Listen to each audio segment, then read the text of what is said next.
Bonjour à tous, c'est un Zoom aujourd'hui consacré au pétrole et à sa fin théorique, tout au moins, avec notre invité Rémi Mosca. Bonjour monsieur. Bonjour. Rémi Mosca, pour nos téléspectateurs, vous êtes ancien consultant en RH, en ressources humaines. Vous êtes l'auteur de cet ouvrage dont on va parler dans un instant, Sang noir, le dernier siècle du pétrole. C'est publié au Sang de la Terre. Rémi Mosca, ma première question, c'est un petit peu le début de votre ouvrage. Vous commencez par citer cet article des Échos d'octobre 2019, selon lequel les découvertes de nouvelles réserves de pétrole et de gaz auraient atteint entre 2016 et 2019 leur niveau le plus bas depuis la fin de la Seconde Guerre mondiale. Donc c'est Les Échos, le quotidien économique qui en parle. Ces informations, Rémi Mosca, ne sont-elles pas au fond pour les compagnies pétrolières qu'un bon moyen de maintenir le prix de l'or noir à un niveau rentable ? Alors oui, bien sûr, ça c'est un argument qui est toujours avancé dans ces cas-là, c'est une évidence. Après, je pense qu'effectivement, il y a une réalité sur la découverte et l'investissement en termes de recherche de nouveaux gisements. Euh, pour vous donner un petit exemple, là, plus particulièrement sur les pétroles non conventionnels, notamment aux États-Unis. Encore en octobre 2020, des compagnies comme Parsley Energy, qui est un producteur indépendant de pétrole au Texas, prédisait effectivement qu'on avait déjà atteint pour l'année 2020 un pic culminant en termes de découverte, par exemple, de pétrole non conventionnel. Alors le pic non conventionnel pour nos téléspectateurs, c'est tout ce qui s'agit le pétrole de schiste et non pas le pétrole qui est en lui-même sous le sol, mais c'est du pétrole qui est contenu dans de la roche. C'est ça, tout à fait. Les schistes en font partie. On parle de pétrole non conventionnel en parlant de méthodes d'extraction non conventionnelles, effectivement. Mais les schistes en font partie avec les procédés de fracture hydraulique qui permettent de récupérer ces pétroles. Ces nouvelles réserves de pétrole, est-ce que, au fond, Rémi Mosca, les compagnies pétrolières n'ont pas, peut-être ces dernières années, mis assez d'argent pour faire les réaliser, ces découvertes ? Est-ce qu'il n'y a pas un peu un tabou avec ces réserves de pétrole ? Voilà, ces dernières années, vous le dites dans votre ouvrage, il y a 53 milliards de barils de pétrole qui ont été découverts dans un gisement en Iran. Donc en fait, est-ce que c'est pas un petit peu selon la volonté des pétroliers de mettre en avant telle découverte pour maintenir les prix ?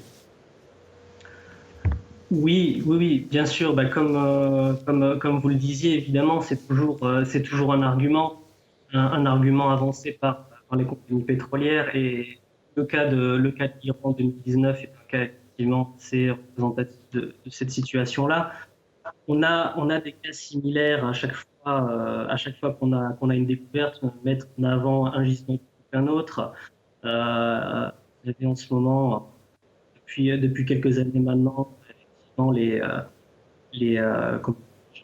les aspirations qui sont vers l'Arctique et les gisements assez importants en Arctique. Je pense effectivement que c'est une stratégie, bien entendu. Après, comme je vous disais, les prix sont bien entendu dépendants des découvertes elles-mêmes. Je ne suis pas certain qu'on retarde, qu'on essaye de dissimuler parfois certaines découvertes. Enfin, je pense qu'on est réellement en train de se diriger vers une époque où il y aura de moins en moins de gisements, quels que soient les moyens qu'on met en place. Alors, il y aura des moyens évidemment des technologies qui sont développées plutôt pour l'extraction, développées pour la recherche de gisements. Et je pense que on ira vers de moins en moins de découvertes, quelles que soient les velléités des compagnies derrière qui peuvent jouer sur cet argument pour réfléchir et faire varier. Alors, vous l'évoquiez un petit peu à l'instant, Rémi Mosca, et on en parle beaucoup dans votre ouvrage, cette notion de pic pétrolier. Est-ce que vous pouvez en donner une définition? Oui, oui, bien sûr. Alors, le pic pétrolier, schématiquement est représenté par une courbe en cloche, comme vous l'appelez. C'est une courbe en fait qui représente l'économie d'un puits de pétrole, si vous voulez, l'extraction naturelle d'un puits de pétrole. On commence effectivement par une extraction de plus en plus importante jusqu'à un pic qui est en fait le sommet et le point le plus important de l'extraction du pétrole-là. Et ensuite, les réserves s'amenuisent. La technologie n'étant pas assez importante pour extraire encore plus, on descend, si vous voulez, et on justement, produit de moins en moins de pétrole. Alors, Voilà. vous citez l'agence de l'énergie, l'agence internationale de l'énergie, l'AIE, qui affirme que le pic du pétrole conventionnel aurait été officiellement dépassé en 2008. Qu'est-ce que vous répondez? Et d'ailleurs, vous rejoignez, en tout cas, vous citez cette étude de l'AIE. Qu'est-ce que vous répondez au fond à ceux qui affirment que le pic de pétrole en 2008 était un pic de la demande et non pas un pic de l'offre, ou encore que le pic pétrolier ne cesse de reculer à mesure qu'on avance, puisque au fond on ne connaît pas le volume des réserves de pétrole dans le monde. À titre d'exemple, la BNP estimait dans les années 70 que la fin du pétrole était pour les années 90. Mhm. Oui, alors bien sûr, alors ça ne pourra jamais être moi effectivement qui vous donnera la date exacte du pic pétrolier, pas plus que bon. L'Agence internationale de l'énergie, elle se base effectivement sur les données qu'elle a en présence. Elle fait aussi des prévisions. Voilà, faut pas oublier, c'est pas un organe de décision, mais plutôt un organe qui sert ensuite de modèle pour les prédictions et les prévisions. Euh, je me base effectivement sur cette étude-là parce que je pense qu'il n'est pas dans l'intérêt, en tout cas, de cette agence-là, comment dirais-je, de créer aussi une sorte de chaos par ces annonces. Je pense aussi que plus on aura pris conscience de l'importance de ce pic pétrolier-là, et plus aussi on pourra être en mesure de développer de nouveaux palliatifs, de nouvelles technologies et se focaliser vers de nouveaux projets pour la substitution du pétrole. Si on se dit effectivement le pic pétrolier est indéfiniment repoussable, à partir de ce moment-là, on ne pense pas aux alternatives et on ne pense pas à la suite. Alors que le pétrole, quoi qu'on en dise, quel que soit le pic pétrolier et la date précise d'arrêt de la production, elle arrivera à un moment donné. Et je pense qu'il faut dès maintenant s'attaquer à ce problème-là parce que, comme j'en parle notamment dans le livre, le pétrole, ça ne concerne pas que le transport. Toutes nos vies sont dépendantes du pétrole à tous les niveaux. On va en parler justement dans un instant, Rémi Mosca, mais si on revient justement sur l'offre, si cette offre en pétrole se raréfie, comme le dit l'AIE depuis 2008, comment expliquez-vous que le pétrole soit aussi peu cher? On se souvient l'an dernier, en mars-avril, le prix du baril de pétrole était même tombé sous les $20. Il est actuellement un tout petit peu en dessous de 70. Comment vous expliquez que si le pétrole se raréfie, il n'est pas au-dessus de 100, de $120? Oui, oui, effectivement. Après, il faut dire que bon, avec la crise qu'on a traversée et qu'on est toujours aussi en train de traverser, en l'occurrence, il y a malgré tout une baisse aussi de l'utilisation du pétrole, une baisse de la demande. Je crois, il me semble, pour l'année 2020, si je ne dis pas de bêtises, une baisse constatée sur le PIB, sur l'activité, pardon, d'à peu près 20% pour toute l'activité qui concerne la tranche pétrole. Donc, je pense qu'effectivement, on peut lier ces prix bas effectivement à actuellement une situation comme celle-là. Les prix vont et viennent, en l'occurrence, en matière de pétrole. Et je ne doute pas que ça rebondit très rapidement dans l'autre sens si la situation économique venait à changer. Alors, on a cet économiste bien connu des téléspectateurs de TV Liberté, Rémi Mosca, qui s'appelle Philippe Simoneau, je le cite, « Il y a une espèce d'alliance objective entre les compagnies pétrolières, les écologistes et l'OPEP pour nuire aux intérêts de la filière nucléaire ». Qu'est-ce que cette citation vous évoque ? Alors, excusez-moi, je ne vous ai pas très bien entendu. Alors, je vous la répète, voilà, il y a une espèce d'alliance objective entre les compagnies pétrolières, les écologistes et l'OPEP pour nuire aux intérêts de la filière nucléaire. Disons, c'est une question assez compliquée. Le nucléaire et la filière pétrolière sont liés, mais pas comme on le croirait. Pardon, c'est un peu long à expliquer en peu de temps comme ça. Mais je vous ramène à mon livre si jamais vous voulez voir plus en détail. Je ne sais pas vraiment quoi répondre à cette affirmation. J'ai pas forcément d'opinion sur la question. En tout cas, vous n'êtes pas un élu ou un représentant d'un parti écologiste. Absolument pas. Je suis assez apolitique à ce niveau-là. Je ne représente ni d'intérêt écologiste sur le plan politique, ni autre. En tout cas, je suis complètement apolitique.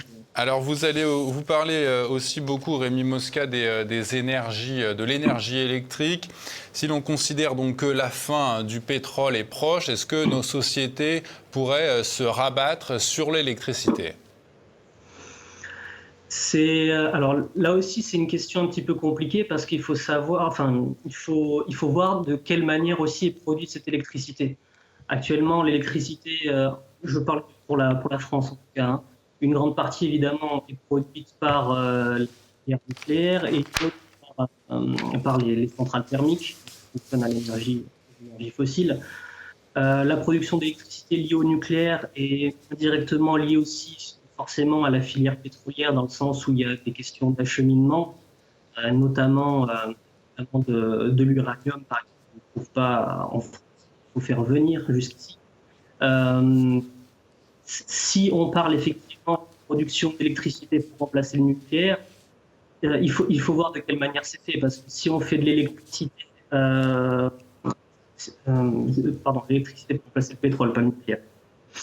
Si on fait de l'électricité à partir du nucléaire, il y a toujours aussi le problème forcément de la création aussi des centrales, donc avec quels matériaux. Les centrales dans des matériaux qui sont principalement liés à l'activité pétrolière malgré tout. Avec quoi on achemine l'électricité aussi dans les villes. Enfin, il y a toujours un problème sous-jacent des substituts à l'énergie pétrolière parce que vous avez toujours à un moment ou à un autre un facteur qui vous relie à cette performance-là. Donc, il faut voir quelles technologies existent aujourd'hui et quelles technologies peuvent être mises en place sans créer une autre dépendance cachée au pétrole finalement par ses consommables ou par ses moyens de transport. Donc, c'est une question qui dépendra vraiment de la technologie mise en place pour créer cette électricité-là, finalement. Alors, le cœur de votre ouvrage, Rémi Mosca, c'est, voilà, vous estimez qu'à partir de 2035, la production mondiale de pétrole va chuter de 40%. Comment est-ce que vous arrivez à ce résultat ?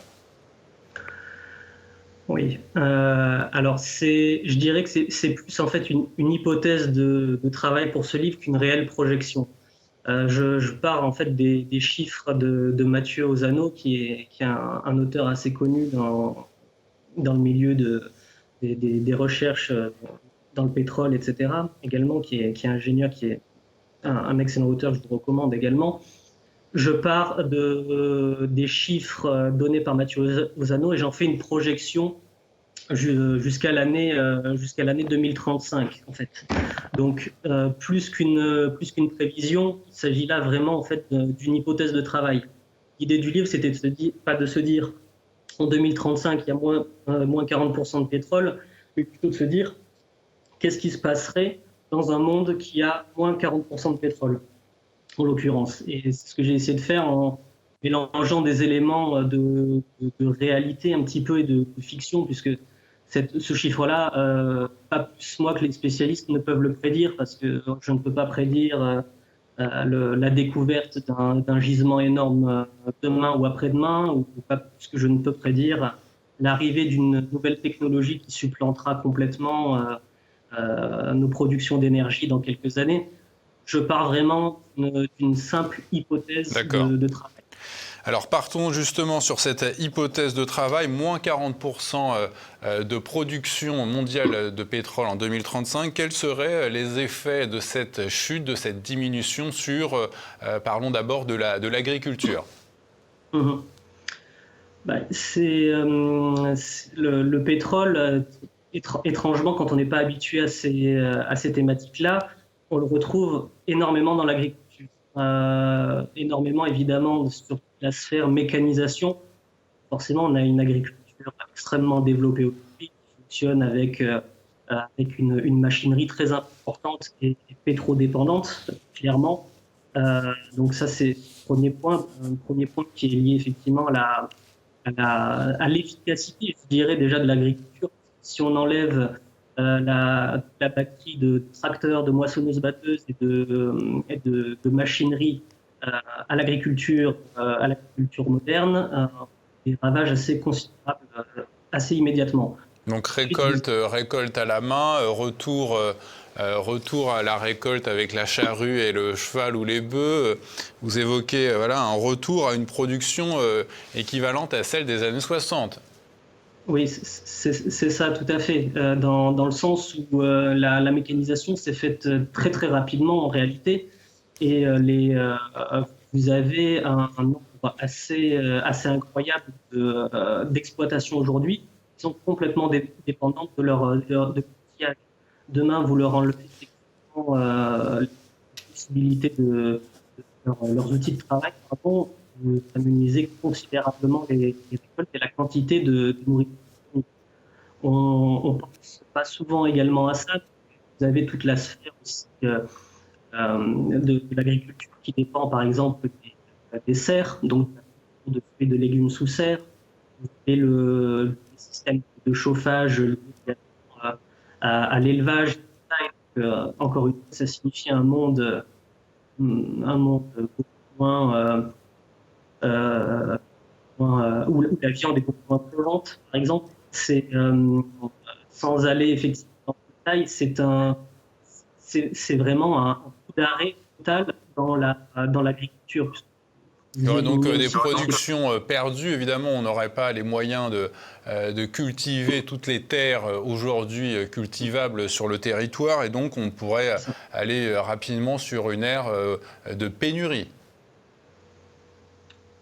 Oui, bien sûr. Alors, c'est vrai que malgré tout, la France a la chance d'avoir un organe de production assez considérable et d'avoir la capacité de produire énormément de nourriture pour elle-même s'il le fallait. En tout cas, c'est une chose qui est malgré tout importante à savoir. Mais que ce soit la France ou les autres pays, effectivement, vous enlevez l'organe de production, vous enlevez les moyens de production, vous mettez l'agriculture à genoux, quoi, tout simplement. Et vous n'avez pas d'autre choix que de revenir finalement à des circuits beaucoup plus courts et locaux, faute de moyens. Concernant les effets de cette chute de la production mondiale de pétrole, on va évidemment parler de l'industrie. Qu'est-ce que nos sociétés, nos industries deviendraient sans un petit peu la colonne vertébrale de ce qu'est l'industrie française aujourd'hui, le plastique? Oui, bah ça, là encore, c'est un élément qui est extrêmement important parce que l'industrie, c'est un petit peu comment dirais-je, une sorte de château de cartes. C'est-à-dire que si vous enlevez les premiers maillons à la base de l'industrie, que j'ai nommé dans le livre, en fait, vraiment les acteurs, par exemple, de la pétrochimie, les industries chimiques principalement, ce qu'on appelle les grands intermédiaires, qui sont les premières briques élémentaires en fait, de la constitution d'autres produits dans l'industrie. Ça fait partie de l'industrie, par exemple. Vous enlevez ça, élément de ravage dans toute l'industrie. Avec le plastique, on peut enlever des composants énormes à l'industrie du BTP, bâtiment plus exactement. Vous enlevez tout ce qui est colle et vernis. Je vous donne quelques exemples comme ça, bien sûr. Vous pouvez aussi clairement enlever beaucoup d'appareillage médical euh, avec l'industrie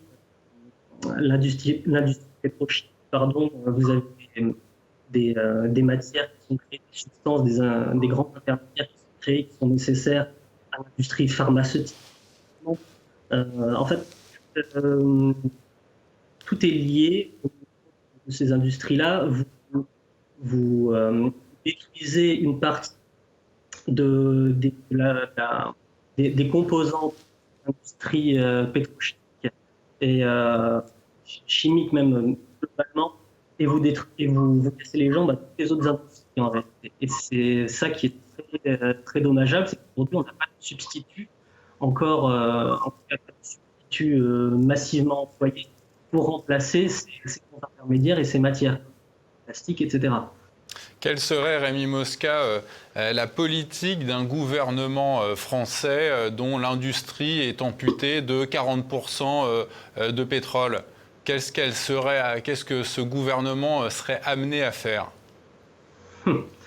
Ça, c'est une bonne question, mais je pense que ce serait nécessairement une politique extra-autoritaire, basée sur effectivement des quotas et des restrictions, nécessairement, des réquisitions, peut-être des interdictions lourdes, effectivement, au niveau par exemple, pour la simple question du transport, une interdiction peut-être d'avoir plusieurs véhicules à la maison, ou en tout cas interdiction même d'utilisation d'un seul véhicule et un recours massif au transport en commun, ce genre de choses-là. Pour les industries, ce serait assez catastrophique, parce que comme je vous le disais, aujourd'hui, on n'a pas vraiment de substitut à ça. Donc, il y aurait forcément un pan entier des industries qui serait complètement ravagé. Et je ne vois pas bien ce que pourrait faire un gouvernement dans ce cas-là, si ce n'est serrer une vis qu'il continue de serrer chaque jour plus encore, en plus avec la crise Covid. Alors il y a évidemment deux voies du point de vue du citoyen avec cette éventualité d'une chute de la production mondiale de pétrole. La voie optimiste, et qu'est-ce que vous voyez pour le citoyen, pour les Français? Comme vous le dites, il y a effectivement deux voies qui se présentent. Il y a la voie la plus optimiste qui est celle un petit peu de la fraternité, entre guillemets, fait de tendre la main, et la voie de l'altruisme, en quelque sorte. Ça, c'est une voie qui pourrait être possible, mais à mon avis, sur du court terme. Je pense que dans les instants de crise, il y a évidemment toujours au départ en tout cas, et tout cela, des gestes altruistes et des mouvements d'entraide qui peuvent se mettre en place. Je ne pense pas en réalité, par contre, que ce sont des mouvements qui peuvent durer.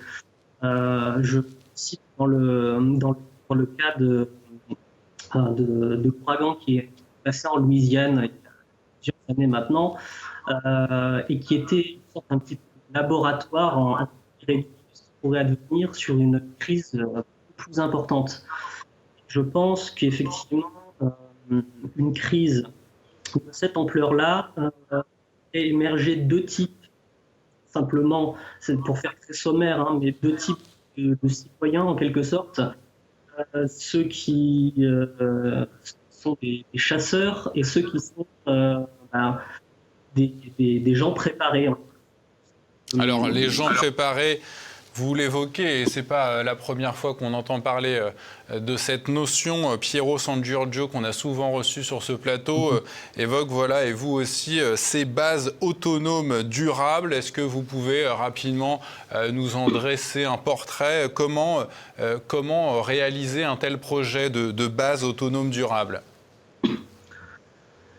Alors, la base autonome durable, donc pour rappel, hein, c'est le projet en fait de création d'un lieu de subsistance pour soi, mais également, je pense, je rajouterai ça en tout cas aussi à la définition, d'ancrage local et de maillage dans la vie locale et rurale. Pour arriver effectivement à un tel projet, il ne suffit pas de claquer des doigts, bien sûr. Ça demande en fait tout un changement de vie, un changement complet et radical. Ça demande un changement déjà sur soi-même et sur sa propre philosophie, en quelque sorte. Puisqu'il faut accepter de renoncer à certaines choses quand on veut établir une recherche d'autonomie et de résilience. Ça, c'est la première chose, c'est le travail sur soi, bien sûr, et bien entendu aussi à mettre en place tous les moyens nécessaires à la création de cette base autonome. Ça passera par forcément, je pense, en tout cas, quelque chose d'économique, forcément, passer par l'achat d'une maison qu'on peut reconstruire en tant que petite ferme, que petite base, sa propre subsistance, celle des siens et de sa famille, pour ensuite effectivement rayonner sur les autres. Ça demande énormément de sacrifices. Ça dépendra effectivement de ce que recherche chaque personne. On ne peut pas partir et établir une base autonome durable, je pense, si on n'en a pas l'absolue certitude. Ça demande tellement d'efforts et effectivement et de sacrifices que c'est quelque chose qui ne sera peut-être pas à la portée de chacun immédiatement, en tout cas logiquement, et ensuite bien sûr financièrement. Après, je veux dire, pour les personnes qui veulent commencer ces démarches-là, il faut commencer déjà leur propre habitation, que ce soit en ville ou en campagne, peu importe, à chercher tout possible une autonomie, étape par étape. Ça peut être une première autonomie alimentaire, à mesure, par exemple, en participant à partager coopératif, par exemple, en ayant son propre petit potager chez soi, hein, petite mesure rapidement, mais ça va commencer de toute façon quelque part, étape par étape, et ça ne peut démarrer comme ça. Il y a une certitude, comme je le disais, absolue ce projet-là. Rémi Mosca, merci d'avoir répondu à notre invitation. Je répète le titre de votre ouvrage, Sang noir, le dernier siècle du pétrole. Un ouvrage que nos amis téléspectateurs pourront retrouver sur la boutique officielle de TV Liberté. Merci Rémi Mosca. Merci à vous.